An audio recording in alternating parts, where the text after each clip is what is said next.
definitely do two more. Oh, okay.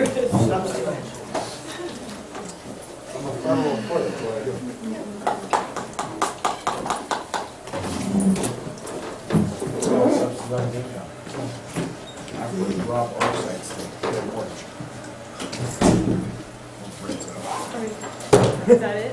Are you ready? You're up. Okay, ready? Okay.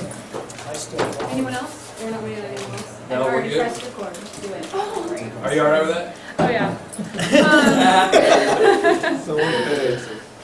So I'm Emily Fudge, and I'm the Forest Hydro, and I also cover soils. And I really want to thank Karen with her presentation, because I think she gave a really good kind of, a lot of the laws that apply to her resource, it also applies to very similar, and applies to water resources and a lot of the other specialists as far as protection and disclosure for NEPA and all those things. So there's reason behind the madness, behind what comes out to you guys from us.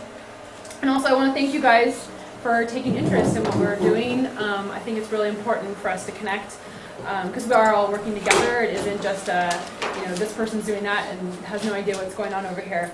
We should definitely be an integrated team as we approach this land management. So, what are we in short supply of here in sunny Southern California? Yes, water. This looks like a lot of our stream beds, and now even with drought, we've experienced a lot more of our shorter time periods when there's been water in our streams. But a lot of our streams are intermittent, which just means that it's running part of the time. There's another term you might hear is ephemeral stream, which is ones that just basically run in response to storms, so only during storm events. And then perennial is when there's water in it all the time, or almost all the time. On occasion, it does rain. So I'll show you. Let's see if I can make this work. That's not what the song said. The song said it never rained in California.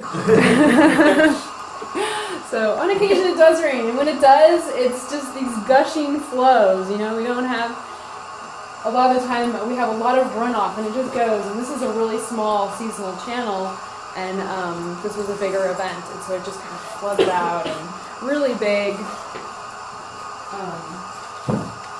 Anyway, that was just a fun video. Is that from here? Or? Yes, it's actually off of the Trabuco. What? I can't. Holy Jim Canyon. I know. Can you believe it? Is that when our water main broke at the station? I also got something like that. I'm sure if you videotaped it long enough, you'll probably see somebody from the station on there. Floating down, kayaking down that little channel. All the PPE. What you guys might not know is that the Cleveland National Forest was actually designated as an area. The forest reserves here in Southern California were identified to protect watersheds. They had a lot of erosion and flooding, and so we were created for that. Initially, down here in Southern California, it was almost 2 million acres for forest. Now we're only about 424,000 acres. And this picture down here is a flooding event that happened in 1939, where we had wreck cabins, and that's all the damage. They've been moved from where they were and just like slammed up against the side of a canyon wall. So we're subject to big flows. So that's part of the reason. And we were also designated to provide water for our neighboring communities. That was part of the idea. So sorry, Trabuco got cut off the top. I wanted to kind of get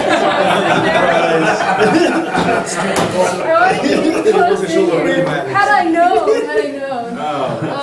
But anyways, as you can see, we have a lot of reservoirs right off the side, downstream of us. We are the headwaters, and we were designated to provide water to these areas, to our neighboring communities, and that's how we get water.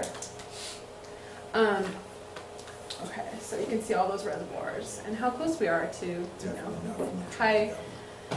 highly populated areas. So it's a valuable resource. This is the El Capitan Grande reservoir, from So that's the reservoir from the reservation side. And so you can kind of see it. We're low right now. And I know you guys are aware of the water shortage in California. That's all you hear about, how we're struggling to manage our water system in California. These people need water. These people know everyone needs water. We live in Southern California in a really dry climate where there's not a lot of water. And so we've done a lot of things across California to get our water down here in Southern California. But we do provide 10 to 15% of San Diego County's water supply, and that's the whole county, comes from local sources. That's groundwater, that's surface water, and they're going to be trying to increase this to 40% by 2020. Because that's a pretty high percentage of increase. But they're actually trying to expand how they get that local water, and so that's kind of off topic there. But we do provide a lot of our water provides us with water. We all live here in San Diego County, and we all drink water. We all need water, and so that's where we're getting it, part of it. It also provides a lot of beneficial uses for downstream, and these have been designated. These beneficial uses have been designated by the state water board. So the way that water laws work for the Forest Service is that we're a federal agency. We have federal laws that tell us what to do. One of the federal laws around water is that we use the state that we're in to tell us what to do for water. So the federal government has delegated that function to the state. To tell us what we can do with our, to kind of give us direction. That's why we have water rights. California water rights are different from Nevada water rights. That's why your water laws vary from state to state, and why when they apply to us, we follow the state laws. So the downstream beneficial uses have been designated. We have 2 threatened and endangered species here, royal toad, California gnatcatcher. And so it provides water for these forest-sensitive species, long-listed teeny species. We have water for recreation, habitat for aquatic and terrestrial species, and also just, vegetation. We like to have some vegetation out there. But there's also the agricultural, domestic, and municipal, and all of this has been identified as beneficial uses have been identified by the state for what those waters will supply beneficial uses are. But we need water for our own activities, right? Fighting fire, recreation, fishing, there's all these things that happen on us, and we need water. Some of the growing threats to our water resources are the invasive weeds. And so there's a decline in supply threatens our water resources. Invasive weeds, a lot of them use more water than native species. Native species, say you had an acre of riparian vegetation, which is that vegetation that grows in a stream channel.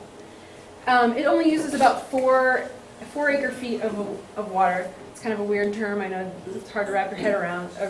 It's hard for me to wrap my head around. But you just look at the difference. So riparian vegetation might use 4 acre-feet, and arundo would use, which is an invasive weed, would use 24 acre-feet of water a year. So the difference in that amount of water, and if we have those invasive species and they're using more water, we're already in a water scarce environment. It makes the situation, drops our supply. And it makes it also more difficult for the native vegetation to survive, because it drops the water table lower than what our native vegetation is used to, which is underground. Increase in use and overdraft. So we have all these growing communities around us, and people are popping in wells. Now in California, wells are not regulated the same way as surface water. Surface water, you have to get in trouble. There's like all these different water rights. You got to file, and they have a lot of regulation around it. In California, wells have less regulation. So people might pull their, where they were sucking water out of the channel, in the past. Now they just put in a well, and they've just been pumping. They can pump whatever they want. There's no limit. And so that's actually in the process of being changed. But that's a problem. And so with that overdrafting and just sucking out however much water you want from groundwater, you actually drop the water table, which is under the surface. so far, you can drop it much lower. And a lot of things can happen with that, but one of the things is that there's less water for just the native vegetation to use. And also, I don't know if you guys have heard of subsidence. And so where the ground actually lowers, it actually drops down because you've taken out the water. Now the problem with that is when you have an aquifer, which is what they just call the groundwater, the ground holding the water underneath the ground, so it's kind of a pocket of water beneath the ground. And if you tap into that aquifer and you overdraft and then you have this subsidence down, you actually lose the capacity to hold water. It's not like a sponge where you can smush it down and then it expands again when it fills up. But once you smush it down, that's it. There's no gaining that holding capacity. So anyway, just some things that we deal with. And then also illegal grow sites. They pollution and they use a lot of water. And we have them on our forests. They leave this garbage and they damage the native vegetation. They leave behind a lot of hazardous stuff. A lot of the time, they don't just, it's not just some happy hippie out there with a couple of plants growing in the woods. It's like, acres and they're out there with pesticides and rodenticides and they leave all these poisons and there's been things, there have been records of, big piles of dead animals that wander into camp and they kill them all. They just leave them in a pile, which attracts more animals, and then they just kill them and leave them in a pile. So it really is a negative thing out there affecting our resources. It can also cause fires when they're out there. So water quality, impaired water quality due to pollution. We don't really have a lot of pollution. We don't have factories on the Forest Service or anything like that, but we do have opportunities for pollution, chemical pollution. I don't know if you can see. So all these little tissue paper things in this channel. So people using the restroom in, going to the bathroom at heavily used sites in a channel, or or other things, or anything with this picture. This is actually during construction of a bridge. But one of the things that we don't really like is refueling. They have their fuel stuff all just right here located on this steep little slope down into the channel. So this is something that we wouldn't want to see, because what if this spills? Where is it going? Where's this gasoline going to go? It's going to go right into the channel. So those are opportunities for things that we can control. We can move that stuff outside of the channel, and we can deal with the bathroom situation. We also, some of the other things that are affecting water resources are sedimentation. So roads and unauthorized use. So a lot of our roads, you'll see big long gullies. All of this is just sedimentation going straight down to the channel. People using the channel here as a road, and so they basically destroyed any of the riparian vegetation or anything that would stabilize this as a channel. And here you can actually see this is the bottom of a channel where they're riding motorcycles and stuff. Now, what's the problem with sediment? What's the big deal? Why is sediment an issue? Well, let's see. Sediment does a lot of things bad for watersheds. There's ecological, and there's also repercussions for us. All those reservoirs, where does all this fine sediment go? It fills in reservoirs. That lowers capacity to store water for us as residents here. It can also affect there can also be ecological repercussions with when you have fish species. They need pools, through these long summers when our streams are dry and all we have are these intermittent channels, or where there's maybe pools of water, and that's where all the fish are hanging out waiting for the flows to come back. Well, fine sediment fills in those pools, so that they can't, and the deeper the pool, the cooler the water, the longer they can, there's more success, there's more chance of success of making it through a hot summer, because they do have temperature limits that they can't live above, and they're also warmer temperatures in a pool reduces the amount of dissolved oxygen they have to survive. And so once we have shallower pools, the temperatures rise and they have less oxygen and there's die-off. So the fine sediment actually fills in a lot of those pools.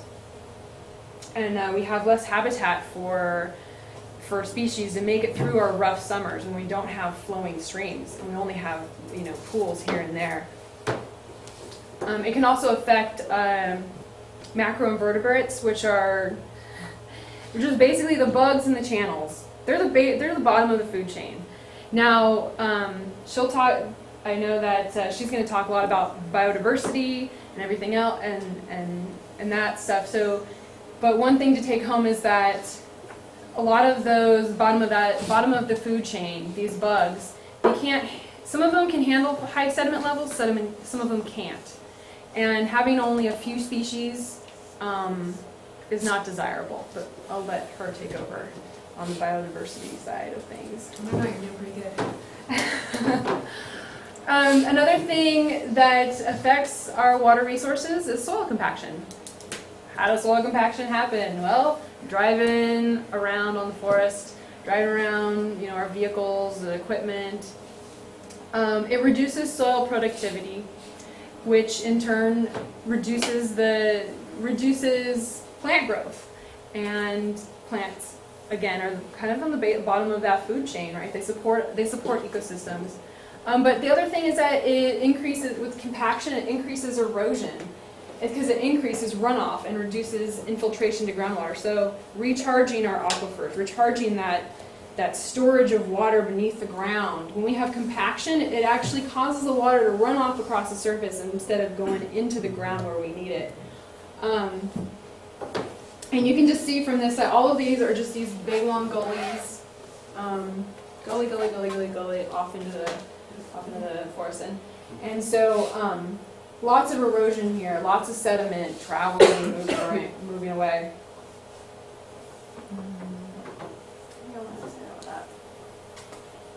And that's also why ground cover is really important, and I'll talk about ground cover a little bit later, but ground cover is really important because ground cover actually helps reduce that runoff and helps reduce erosion.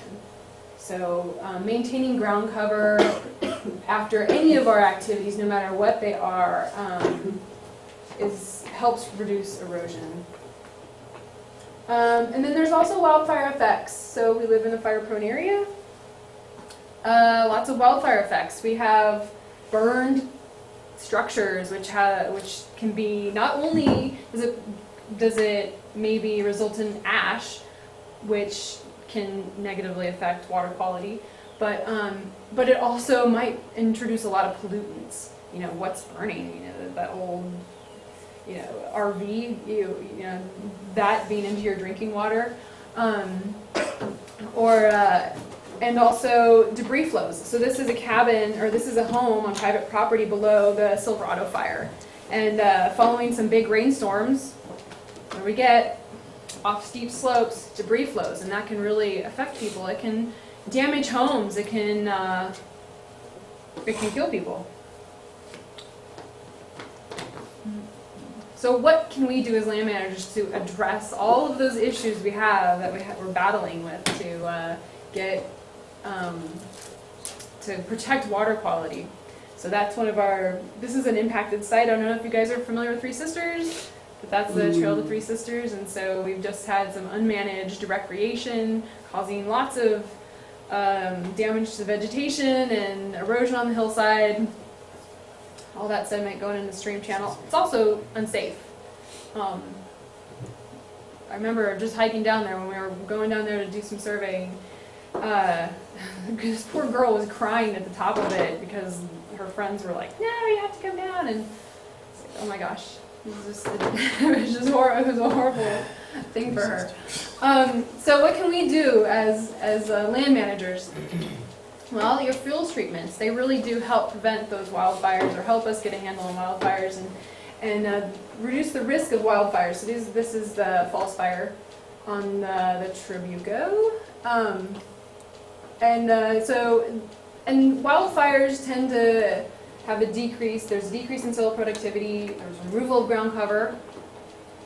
So there is an increase in erosion. And then we also have, it can alter vegetation types and through the water chemistry, there's hazmat. So through the fuel treatments, we can help maybe prevent some of this stuff. And we can also protect soils. So as Karen was kind of talking about those fires that sit in one place and cook her artifacts, they're also cooking the soils and removing nutrients, removing all the organic matter that is needed to grow plants, and all the little soil microbes and things that make it productive, kills them. And so with low soil-borne severity, this is a site with low soil-borne severity, and I know this because we've still got charred organic matter on top. I don't know if that would have met a fuels objective or not for your removal. Black, it's acreage. But and also this little sprout, what it's telling me is that the seed bank is still intact. So having the fires, when they like sit on the soil, they're cooking it, they're actually killing the seed bank. They're also they're reducing soil productivity. And so soils can take a really long time to recover, whether it's from high soil burn severity or whether it's from compaction or disturbance. They take a really long time, especially here in our arid, in some of the arid areas, and the type of geology that we have, which is very sandy, as you guys have been out there in some places. It takes a long time for our soils here to develop. So damaging them can be long term. We can also implement best management practices. I don't know if you guys have heard of this, but they're basically guidelines, and they're designed by the state to protect water quality. Those are the regional ones. We also have the national ones, which are in place now from direction through the Forest Service. And they're also, it's required by law that we follow them. So some of the things that we put into, when we're dealing on our side with the planning, it's all based on laws.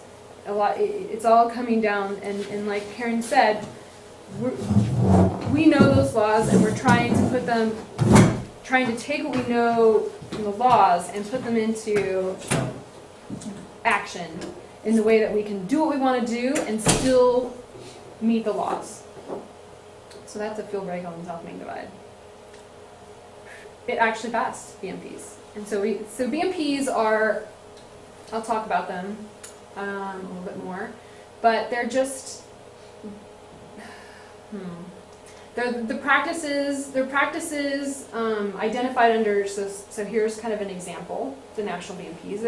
Here's 4 different BMPs that apply to fire activities. And under each of those, there's a whole description of different things we can do to mitigate to mitigate our actions and protect water resources.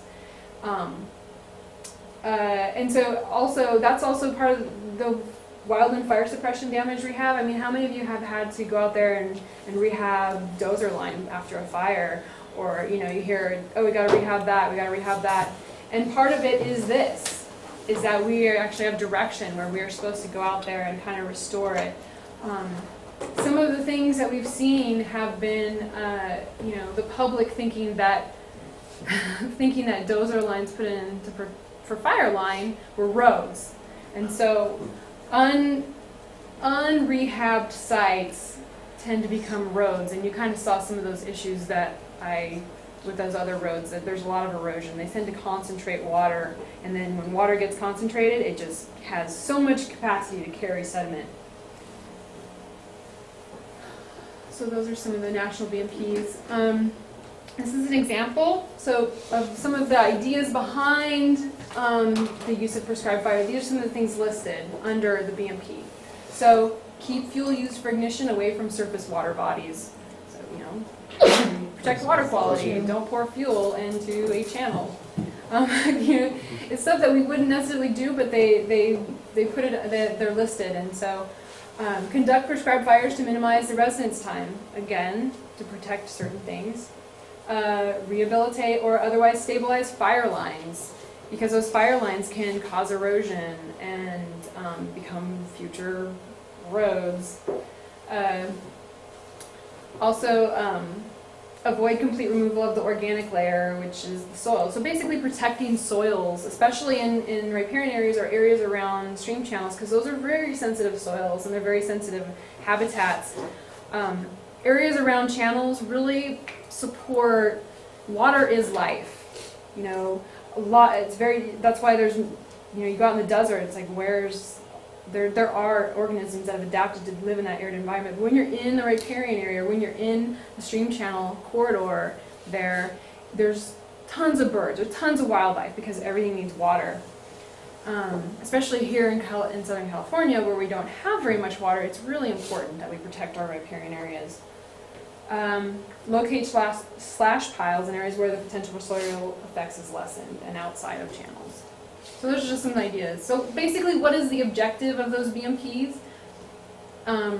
It's to develop measures to avoid, minimize, or mitigate adverse effects to soil, water quality, and riparian resources during any of our activities. And it applies to all. We have that, it applies to timber, it applies to recreation. There's BMPs focused for any kind of activity that we might do, special uses.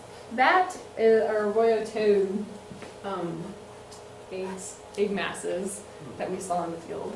The threatened and endangered species is in the stream channel.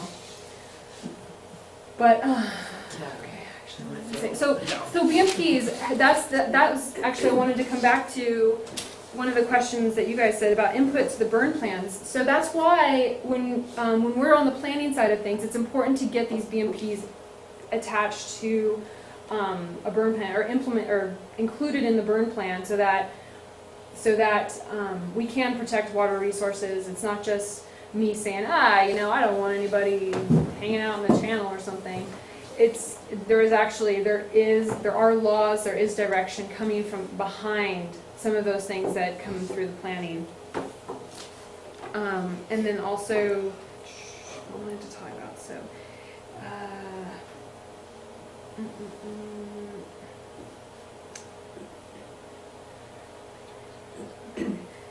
and then some of the dates that you were talking about, how there's limited dates. I know a lot of it does relate to wildlife, but it can also relate to soils. We don't want, that's not generally a hard and fast date, but with not wanting to do, with having heavy equipment out in a pouring rainstorm where we have a bunch of runoff, or we have saturated soils, because there's more of a chance of compaction, there's more of a chance of soil disturbance. And so when we have, that can be one of the things with like limiting when we can do things, of not wanting to be able to drive out on a road when it's raining, because we're going to do a bunch of road damage that one only costs us money to repair, which is not something we don't have abundance of, and two, it causes damage to the resource. Okay, so basically that's it. Do you guys have any questions? Yes. Is there any positive effects to water by fire? And I noticed there's a bunch of negative effects. Oh. No, huh? Wow. Wow, kids. Water hates fire. Okay, got it. Well, let's see. I'm trying to think. I mean, Vegetation. yeah, that's kind of, some of our vegetation species need fire or disturbance to stimulate growth. I've done projects where water output from the landscape has been increased. Yes, That'd be it like can the- short term. Yeah. In short term, there will be water yield will increase a little bit, but once the vegetation comes back. But yeah, I mean, I guess that comes back to land management. If we have overstocked forests and things, or wrong kind of vegetation, although unfortunately arundo is highly flammable and also very quick to come back. Same with tamarisk, is quick to come back after a wildfire. So they like fire. They like disturbance. The perfect community. Yes. Let's see, I guess I can't really think of any ways that fire would be really beneficial to water resources. Protect the watershed, field break. Oh, yeah, well, that's the difference, yeah. I'm thinking wildfires, but prescribed fires, if we can prevent big, gigantic wildfires, yes, it is beneficial. To have those smaller fires, because, you know, our landscape, it's a natural process, you know, and it's evolved to adjust to that. You can kind of see the riparian area, which is all this down here, just in the valley where you see the water. Anyway. All right, I guess. Oh, yes. You touched on something, and I want to make it clear because I forgot to touch on it for my presentation, which is there's a big difference between, and you kind of mentioned it too, there's a big difference between wildland fire and prescribed fire. And I know I geared my talk more specifically for prescribed fire versus wildland fire, but you'll see a lot of us, I think all of us are red carded. Are you red carded? Many moons ago, I was. Okay. So we've all been out on fires as resource advisors, as archaeologists or whatever, advising the wildfire teams, the ICs and everybody is part of that event. It's a very different course of action than a planned action that we are sitting in our offices talking, going out and understanding what we're doing and taking action on. So it's slightly different as far as what we're expected to do from the plan side and as what we're doing sort of shooting from the hip on a wildland fire. And so kind of keep that in mind as we're all talking, because a lot of what you guys probably have experience with is reads on the fire line telling you to do this or do that, and it's a little bit different when we're planning something. We're able to kind of work together on the front end, even more so than on a wildland fire. I have two questions. Yes, I'm ready. Go ahead. No, go ahead, Sue. Well, one is on your seeding, when it's like, say, too hot, do you guys ever go back and reseed for a seed bank? It depends. It depends. Or can you reseed? We have in the past. We have done seed balls for. So I think it was a coastal sage scrub restoration way back. I think Wells can kind of talk about that. But for a burned area emergency response, there'd have to be a real reason for that to be. I don't know. One of the for bear for them to recommend that. But Wells can talk about the seeding that we've done. Yeah, I mean, we tend to have moved away from that as a restoration objective, especially in this region, being a fire-based ecology system. And Lisa and you can probably talk more about restoration and seeding and things like that. But I know at least in this area, we tend to avoid. Because sometimes that immediate seeding is a waste of money. If the soil conditions have been changed so much from too hot a fire, then the microsite conditions are not available for those seeds. And you just wasted a bunch of people's time putting stuff out that's not going to go anywhere until those more base conditions are met. So a lot of what Emily said, if your soils are screwed up, everything else is going to be screwed up for a while. And that's probably one of the hardest things to deal with in restoration, because soils take eons to develop. And until you have some remote replication of what was there, it's very hard to get anything else to come back. Okay. We're going to make everyone feel bad by the end of the day. Fire is awful. My other question is, you know, like in our area, knowing that water is so scarce, I just don't know if I'm sure each area is different, but like, if we had a dip site, we have a lake, do you pay the lake for the water we took, or do we replenish it with water? Or like if we took something from someone's community out there and use their water, do we pay them for that, or do we replace it?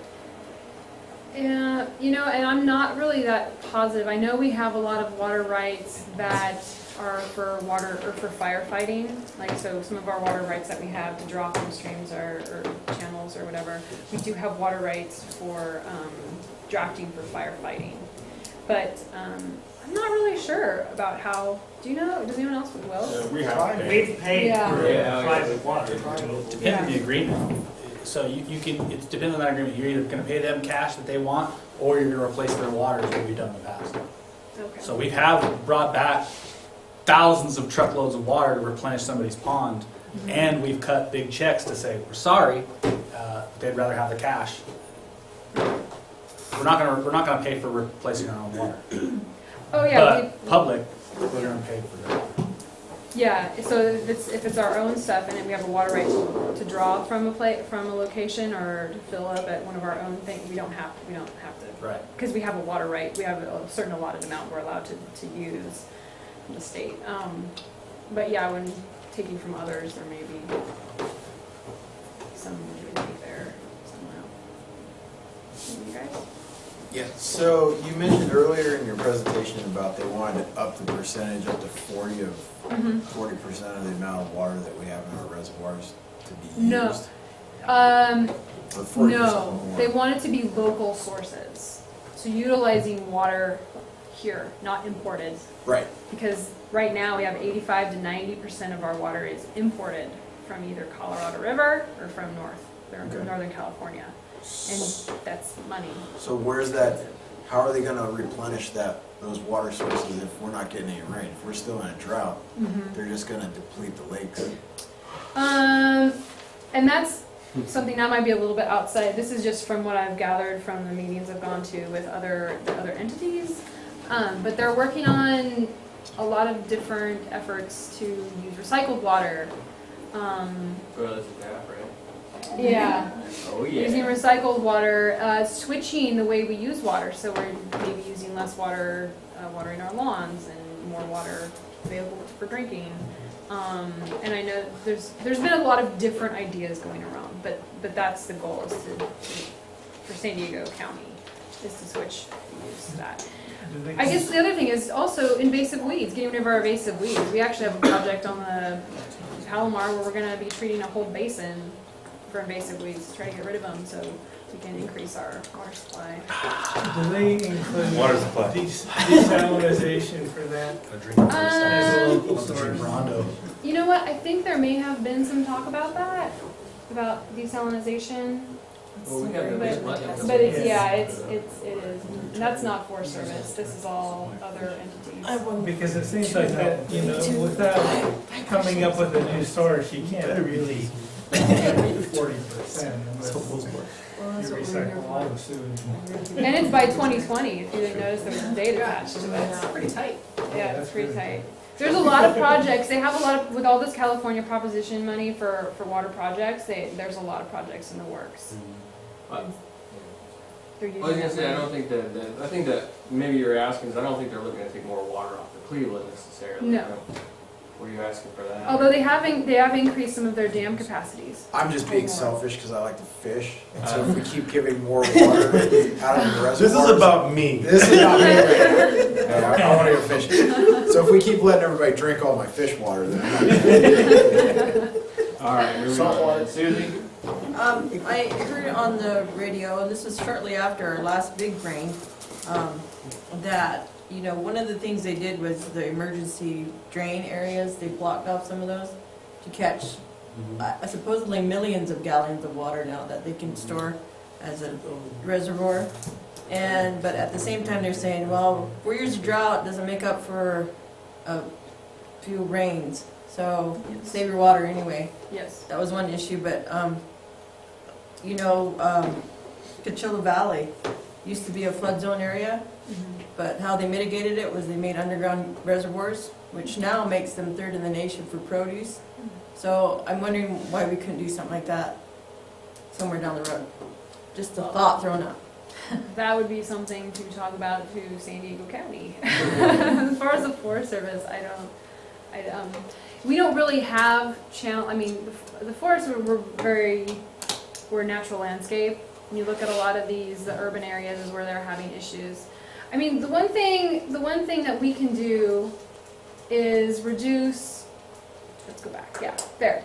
So one of the things that happens when we do a lot of the stuff that we do is, like I said, is that when we have concentrated water, this water is now being concentrated and carried off quickly in this gully. It's all concentrated and running off, especially over compacted surfaces, right? There's no infiltration.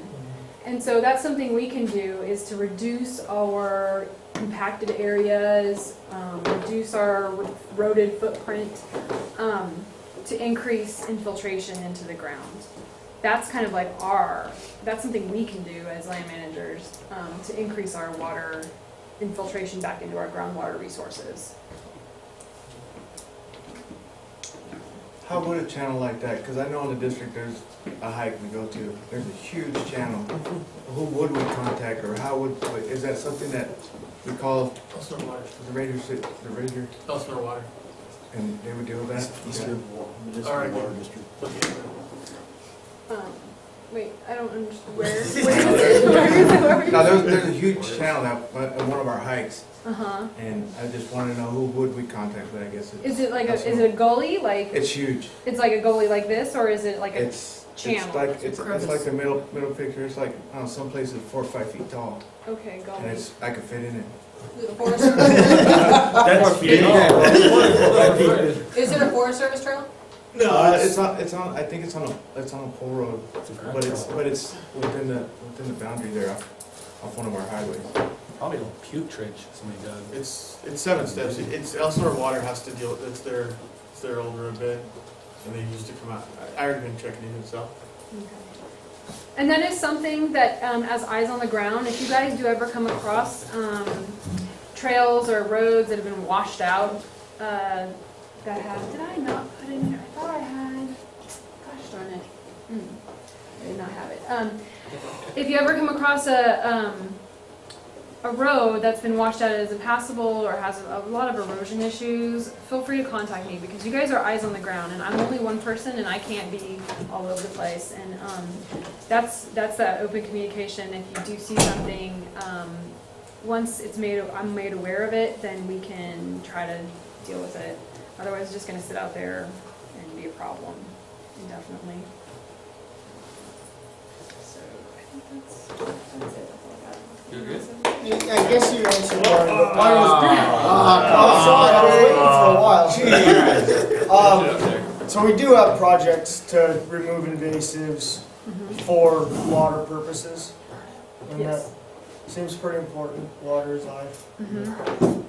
We're currently working on a big basin-wide project in the San Diego River above the El Cap reservoir, the entire basin. We have some partners we're working with to do a big weed removal, and Lance has been working on weeds for as long as he's been here, right? He's gonna talk about weeds. And so it has been something we've been trying to do, and it's getting more awareness out there. So getting more awareness, I think, is opening up the doors for funding. So that's it.